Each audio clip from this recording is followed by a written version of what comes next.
What's up, everyone who is watching? Listen, if your podcast app keeps crashing because you can't stop adding more content to listen to, if you have meticulously collated 100 playlists on YouTube, and if you give people 10 claps on Medium instead of just one clap for the articles they have written, not to mention, if you are thinking of creating content and not just consuming it, then let me tell you, you are in the right discussion today. So, welcome to another episode of UXR Conversations. I'm Noam. I'm Director of User Research at Wealthfront. I am also a pizza connoisseur. And recently, I have become a creator. And I have tried to learn how to say that in Spanish. I believe, Darinka, correct me if I'm wrong, that content creator in Spanish is creador de contenido. That's me. Is that true? Yeah, you got it. Okay, almost. Yeah, it is. So listen, if you are watching this, thank you very much for joining. I'm really happy you did. Please consider subscribing to my YouTube channel because we're just getting started here. There's a lot more to come. And with me today in my fake studio in Mountain View, California, is the marvelous Darinka Buendia, founder and podcaster at UXRMX. How's it going? It's great. Thank you so much for having me. I'm so excited to be part of this. It's totally my pleasure. I was going to embarrass you a bit more because you are also an accomplished researcher. You are a fellow psychologist by training. Yeah.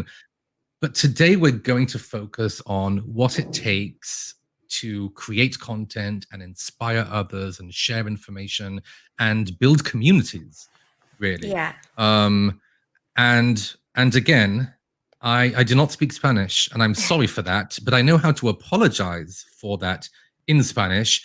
Lo siento, mi español es tan malo. yeah, it's this correct. Is great. Yeah. There you go. So at least I can apologize for not knowing Spanish in Spanish. No, it's okay. My English, it needs some arrangements as well, but we're trying, right? So before we jump in, I was casually, scrolling through my Twitter feed as I do, and I see that you are going live on Twitch to play something called, I think, Red Dead Redemption 2. So I head over to Twitch. I see you're a gamer as well. I'm not going to lie to the audience. You weren't doing very well. No. We're really killing you over there. Is gaming and being on Twitch just another form of content you like to share, or do you feel differently about gaming than you do about the podcast and everything else that you do? Well, I think it has to be with something that I like to be able to how I'm playing at different times or hours of the day.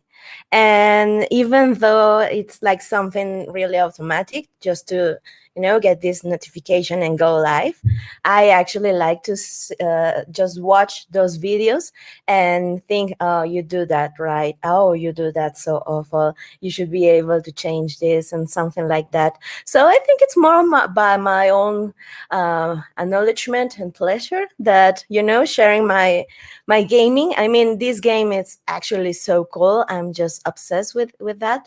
I like the open world gaming and stuff like that.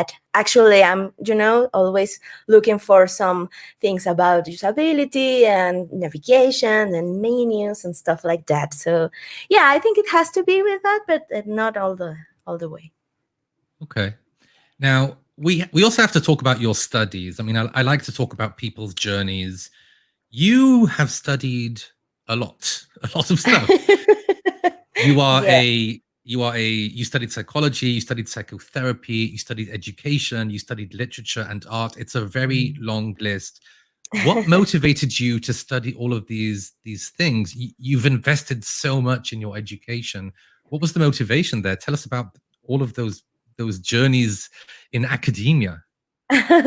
Well, actually, it's kind of funny. I never wasn't so good at school at the, something that you should call high school in US. I was awful in high school, and actually, I have to do a couple of years, to do it right.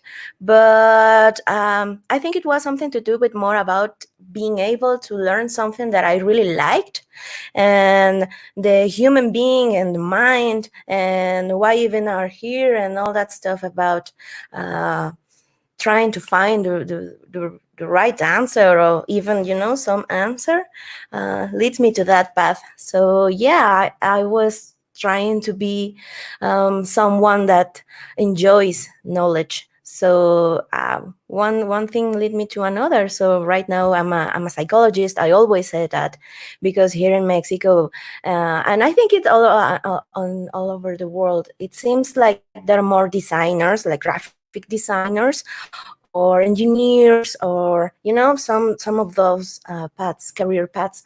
But with research, I find that we are more like psychologists and sociologists and all these amazing careers. So yeah, I think it's something like really organic for me. And also, I always love technology. It's something that it always been in my life for forever. So it connects really well. So psychology and human computer interaction and technology and digital products, and that's why I'm here. Awesome. We have a hello from Dallas from Denise Benkert, hello from Mountain View and Mexico Hi. City. I bet Mexico City is cooler than Mountain View in more ways than one. Yeah, right now Probably I think right. we we are in a great spot. Yeah. Well, lucky you. So listen, we're going to skip through a lot of stuff just so we have time to focus on our topic today, which, by the way, is kind of content creation and loads of inspiration is what we call this. If you have any questions or you want to comment about what we're about to talk, then please send us your questions by commenting on YouTube, Facebook, or Twitter. So I'll start with this. When was the first time you did anything to do with building or managing communities? What led you to try that out? Well, I think that's something really natural for me. Uh, I think it starts when I was like 14 or 15 years old. I always loved to participate on these forums and these communities about music and comics and video games and all, pop culture. I always loved pop culture because I think it's something really good to be able to, exchange knowledge about something and apply to other themes as well. So yeah, I always love this idea of being moderator and trying to know the other person, and organizing some stuff about any kind of theme in my community, and that stuck in my hair and my head like forever. So I always enjoy to participate and exchange and organize. I mean, I think it's something that it has to be about also with your personality, and I always like to be able to talk with others. So yeah, I think it's something with that, with personality and who you are. And you managed a couple of communities before you built out UXRMX, right? Yeah. Yeah, Did they actually, have did they have anything to do with research or UX at all? yeah, it was like 2011, 2012, and I helped this startup that is actually one of the. Uh, it was my beginning at the enormous world of UX. So I was a community manager at that time. So I started to read all those articles, and actually that was even a thing here in my country. I'm talking about, yeah. Well, it started, but not just like it's right now. So all that kind of information, it was really good for me because I learned all the process that I was doing this job, and it was really cool. Actually, after that, I realized that I enjoy it. I enjoy to be able to share what I was reading or understanding, and then trying to put my own perspective and how do I understand this, and make it simpler or easier to get. Yeah. And if we skip forwards to 2018, which is when you started UXRMX, Yeah, you were working as a full-time researcher, right, at the yeah, time, and you are yeah, now as well. Um, yeah. when was do you remember the moment you decided to start UXRMX? Like, where were you? What were you thinking at the time? What led you to start that new community? Yeah, I was with my friend, my producer as well, and we were talking about his business. He has this startup that actually make some content. It was podcast, most of it. So I was helping him, trying to understand and doing some UX research for the startup, and we realized that we probably should have this opportunity to work together, but by my side. I mean, UX research is something amazing, and it has so many levels, and you be able to share what you know, not only by reading or tweeting, but also sharing your own experience. So he was like, you should be able to speak for yourself about your work, but with your colleagues. And I think a podcast could be a great idea. So I actually was, like a big fan of radio when I was a teenager and stuff like that. And I always liked the idea of sharing thoughts and ideas to a mic.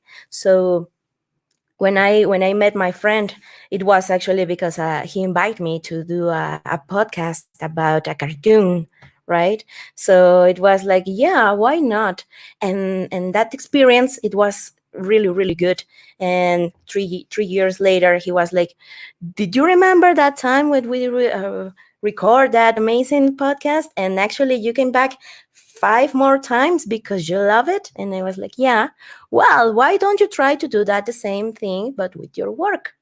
Because I actually saw those years about sharing content and about UX and stuff like that. That research was something that we barely knew, or we have the idea of by doing it by the practice, but the content, the specialized content, wasn't there. So I just heard him, and I did my first episode.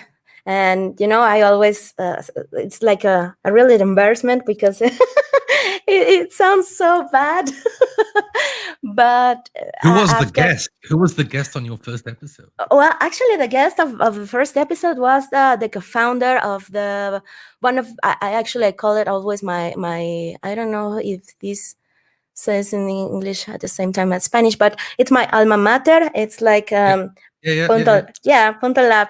So the co-founder, Veronica Trainor, was my first guest, and I just talked to her and asked if she will be appearing in my podcast. I actually wasn't work there anymore. I just left a couple of months before, and she was like, yeah, of course we should do that. And she was like in Cancun, and I was right here in Mexico City. It was actually remote, but it was a great conversation, and allows me to go with my producer and just show to him the result. And he was like, yeah, we should do that, like seriously, with a full studio and some professional mics. And it was like some good vibe, because every time the guest watched the studio, it was like, oh, this is like something pro. And actually that feels, and that vibe, it's like something that, like cool on the episodes. So that's the reason. I'm just jealous you have a producer. I want to produce Yeah, it. I know.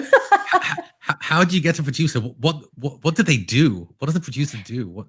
Well, At the beginning I was like really shy at the mic, and actually it was like I have this other voice, and actually I'm like a loud person as every Latino, right?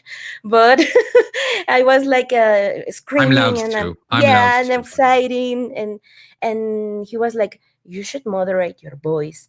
If you're, like sharing things and be able to people to concentrate on what are you talking, because it's something complex and really interesting, you should be able to do your pauses and try to breathe through your stomach and all other things. So that he helps me with that also.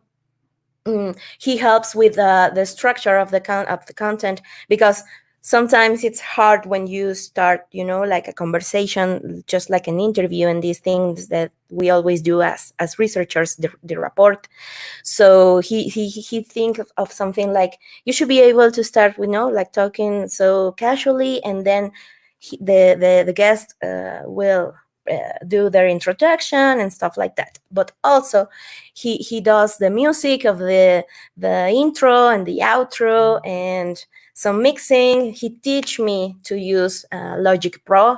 It was a couple of times that he wasn't able to help me, so I was like okay, I'm not afraid. I'm gonna learn, and I learned, and it was fun. But I prefer that he does that.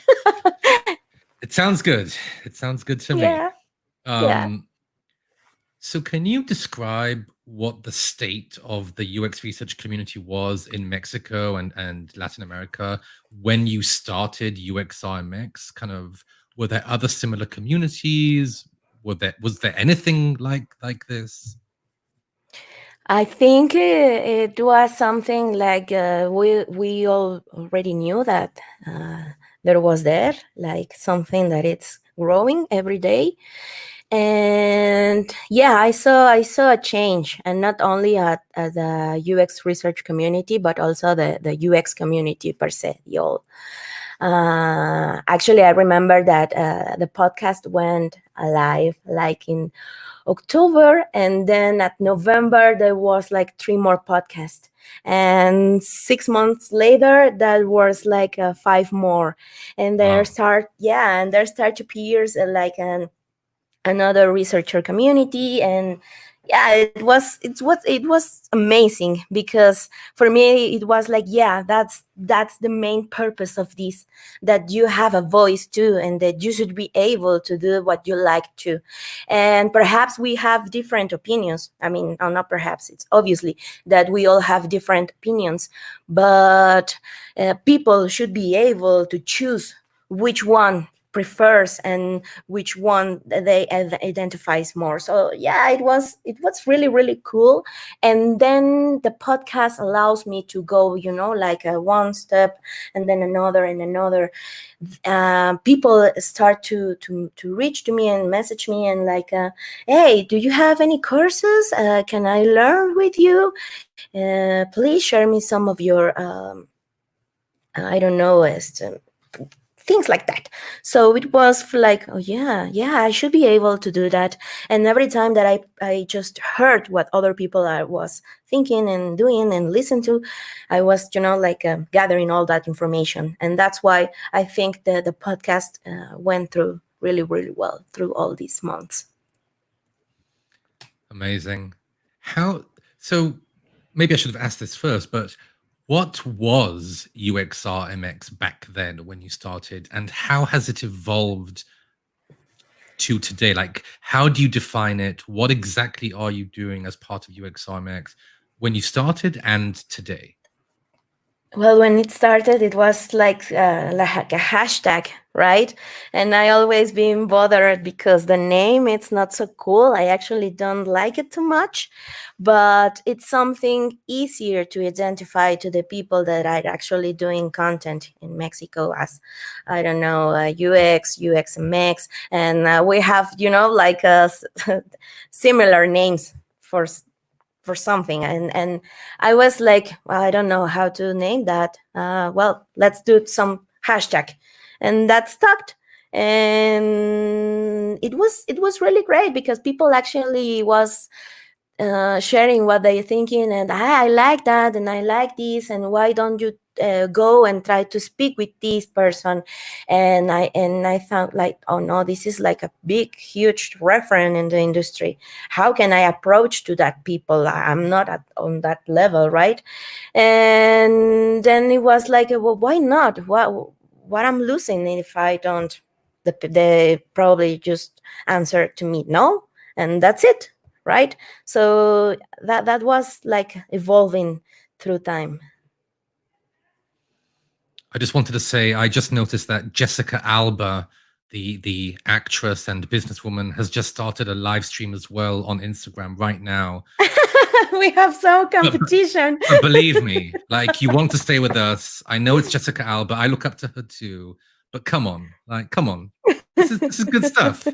Don't go to Jessica Yeah. Alba. Ignore Jessica Alba. So I want to help people who are interested in becoming content creators as well, and talk a bit about that. And one thing I'm wondering is, from your perspective, what kind of content or activities are people in our community craving for right now? What does the audience want? And how can content creators in the UX or UX research space help the most right now to provide information, to inspire? What do you think is missing, or what are you trying to get at in terms of the content? Yeah, that's a great question. I think there's a lot of of information about how to do it, but we're not seeing how are you feeling about that, or what are your experience into your own context, or if this is harder for you because you are not a designer, or I mean, I think it's something to do with making things more personal, but not being invasive. I mean, sometimes we kind of lose, this balance between what I'm sharing, because I think it's something that it could help you to pass these hard times on your work because your stakeholder doesn't recognize your work, or because research is something that not all people understand. So I think it has to be with that, making more human relationships about our own experiences, not only the technique or the book or the tool, because sometimes we are more focused on be the bigger and the greatest and stronger with all this knowledge. But when you're facing something like, for example, these hard times when we are not able to connect with people face to face and doing our practice as research remotely, entirely remotely, it's complicated. So I always try to open my space through the podcast and the meetings and all this stuff to be able to speak about that. Yeah, I like that.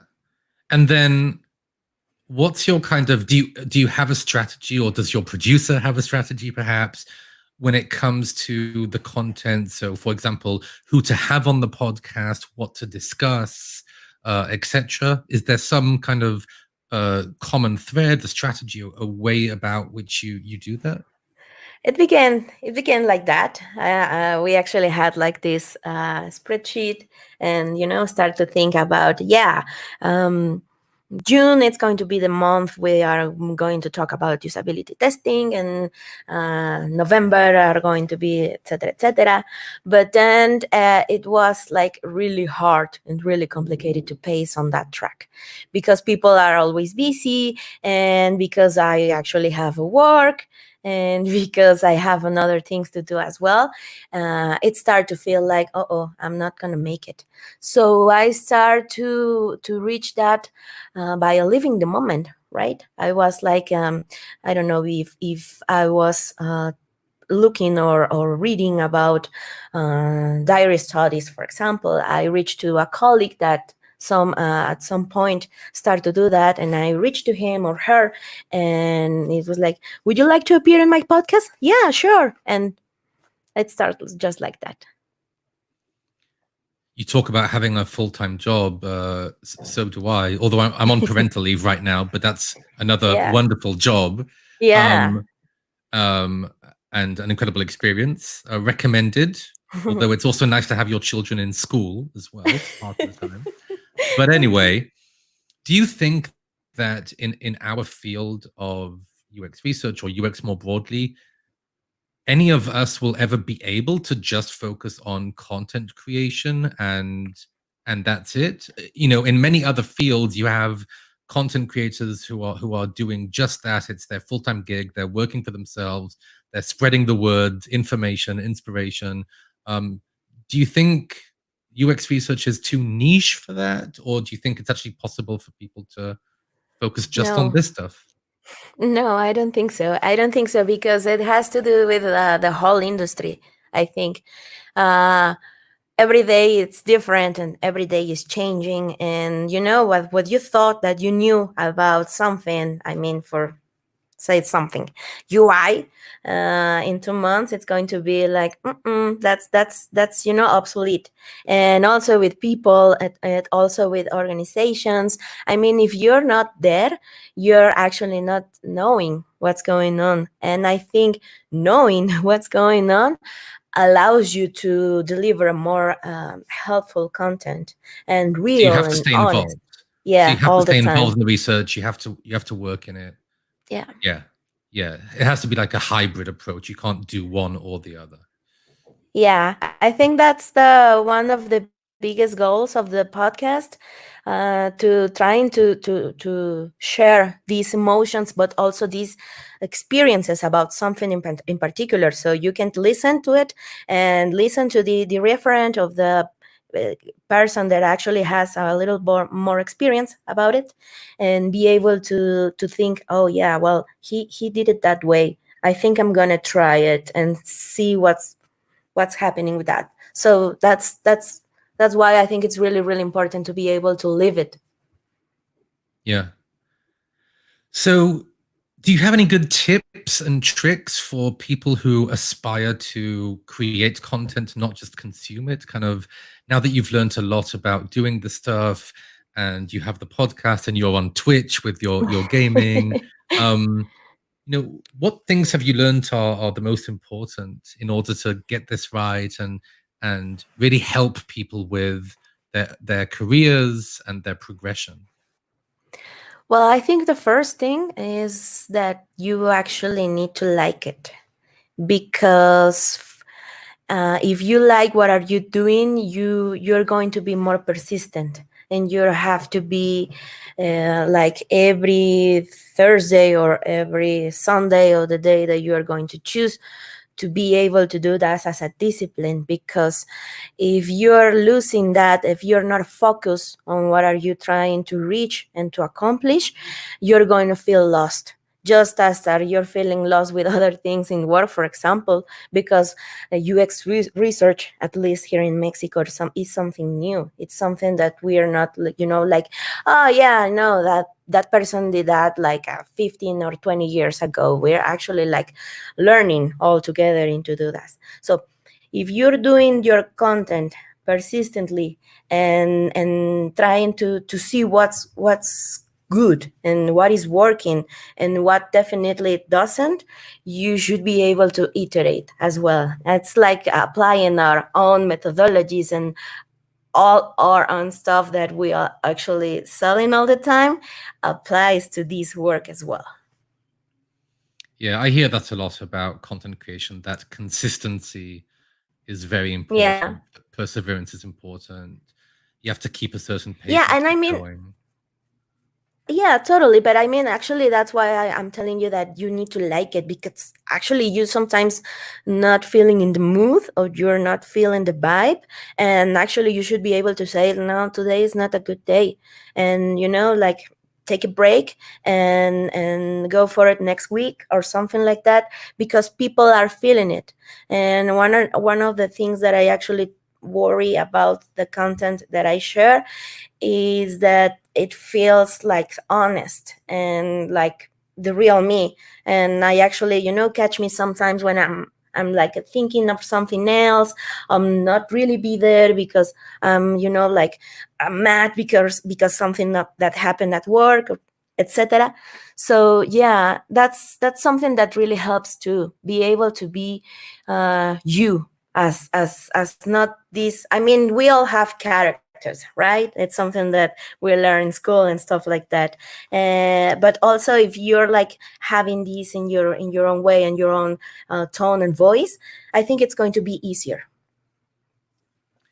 Talking about consistency and perseverance, you might have seen this too. I know you've watched some of the UXR conversations. There is one member of the audience of this show who always asks a question every single Ah, time. cool.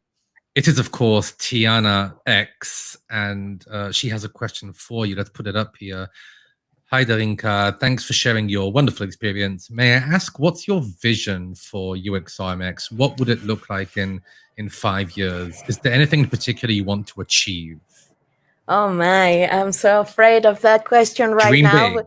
Dream big. Yeah.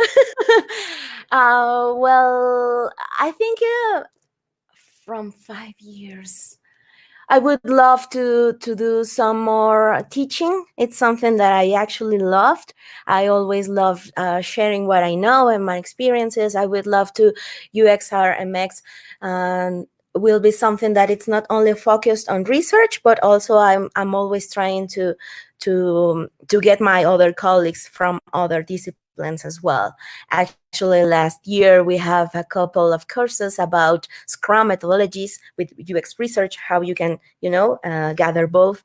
We have some design sprints, and we have these UX writing and all these things that actually, research. It's all over the place. So I would like to do that more.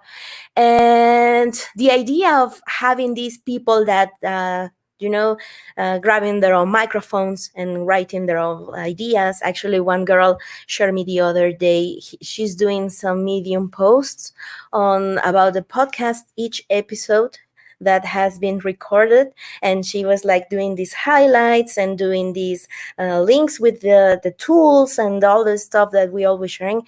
So for me, it's like a huge honor to be, like triggering that part. Everyone should be able to do their build their own voices as well. That's fantastic. Also, I wish I did that myself, but it's so time consuming.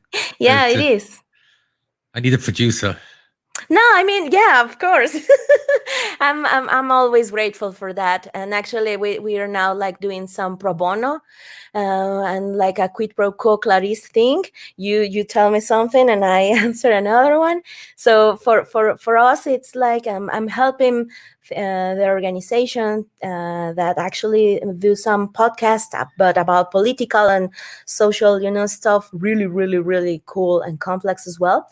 And we always trying to do this research with them, and trying to improve their website and making some cool app, maybe, I don't know, stuff like that. We always exchanging knowledge and work. So that allows me to have a producer, but also allows me to be some real data about what actually it's about UX research. Because most of us, we have some issues about sharing our own portfolio, or we're not able to show about our own knowledge. So with that, we are like this little community that actually it's like a one designer and one researcher and one developer and me, and all of us are building something with this amazing producer as well. So yeah, it's amazing. We always learning. That sounds fantastic. And Tiana is thanking you here. Thank you, Tiana, as well, for always asking thoughtful, lovely questions. Thank you, So Tiana. you have a new admirer. Yay. I mean, everything is in Spanish, but I actually have a couple of episodes in English, but we're trying. And we should, if you don't know Spanish, then we should learn Spanish. I should learn Spanish. I'm gonna work on it. It's gonna happen. Yeah, it's really beautiful. I mean, I heard that it's complicated, but I think it's something that you're gonna love it. It's amazing. It's a beautiful language. Yes. There's a question I do like to ask people these days around the concept of belonging in the profession of UX research. When you think about that, when you think about who belongs in this profession of UX research, anything you can share about that? Kind of what comes to mind? I think every people that has something about curiosity and this hunger for knowledge and improve lives, not only about doing something good, such as like a good cause and stuff like that. I mean, it's something that should be able to do. But I think with research, it's something particular about us. We always looking for more, and we always like trying to improve and to go for it. And I think that's something really, really necessary in this industry. And another thing that I loved is that it's not something that it only belongs to designers. I mean, I actually known a couple of them that are really, really good researchers as well, because they have this curiosity and this Yeah. amazing thing about connecting with people, but also being able to being from social studies such as psychology, anthropology, and sociology, and all these amazing careers allows you to connect with technology. So I think Yeah. if you have one of those, you're more than welcome to try it. So I have one last question, but it's an important one for you. We are recording this or streaming this at a time when basically we can't travel anywhere. There's a global pandemic going on. Yeah. But I want to end on a hopeful note. So when we can travel again and I can come visit you in Mexico City, where's your favorite place to go? Where's the first Oh, place I should go? And bonus question is about food, because I'm a foodie, or I see myself as a foodie okay. at least. So where's the best food place and where's the best non-food place to go to Mexico City for everyone? Because we need to believe that soon we can travel again. So make Absolutely. us make us jealous about everything you have in Mexico City. Let's do I this. mean, yeah, it's already known that we have the best food in the world. I mean, Totally true. not to brag, but yeah, we have it. So I think many places of you should eat some like a good taco, right? But not like the hard taco, but the real one with corn tortilla. And yeah, if you're here in Mexico City, sometime you should be able to look from Orinoco tacos. And they're like actually really, really good. They're not from here, Mexico City. They come from Monterrey, but this Chilango version is it's really, really good. You should be able to try it. And the non-food, you should be able to go to Cineteca Nacional. It's a movie place, but it's like a artsy movie, and the place it's huge and so cheap, and I love that place. Actually, it's the place that I'm actually really, really missing. And I love the idea of going to the movies alone. It's something that I actually like really, really, really enjoys. So yeah, you should be able to go to Cineteca Nacional. Oh, it sounds so good. We I can only hope know. that'll happen soon. Um, I know. Thank you so much for joining me today and for sharing all of that. I hope people enjoyed it too who are watching. If anyone wants to reach out to you and learn more or just be in touch about something else, what's the best way to get in touch with you? And I'll make sure it's in the show notes as well. Yeah, well, I'm on Twitter. I'm actually always on Twitter or Twitch, as Noah was saying, and also LinkedIn. You can reach me through Darinka Buendia, and that's it. You will find me over there. Yeah, subscribe to her Twitch and hopefully she'll get better and not get killed by other Yeah, I people. hope so too. And also, if you like to, if you like to hear the podcast that we are actually doing right now, it's on almost every platform available. But Spotify is a way. So you should be able to look at from UX Research MX. And we have a couple of English episodes in case you need it. Awesome. And then on my end, the first season, so to speak, of UXR Conversations will end at some point in May, but that's for a good reason. Creating a lot of new recorded and edited content around all things related to UX and UX research. So whether you're a researcher or designer or founder who's interested in learning more about UX research and UX, some good stuff to come.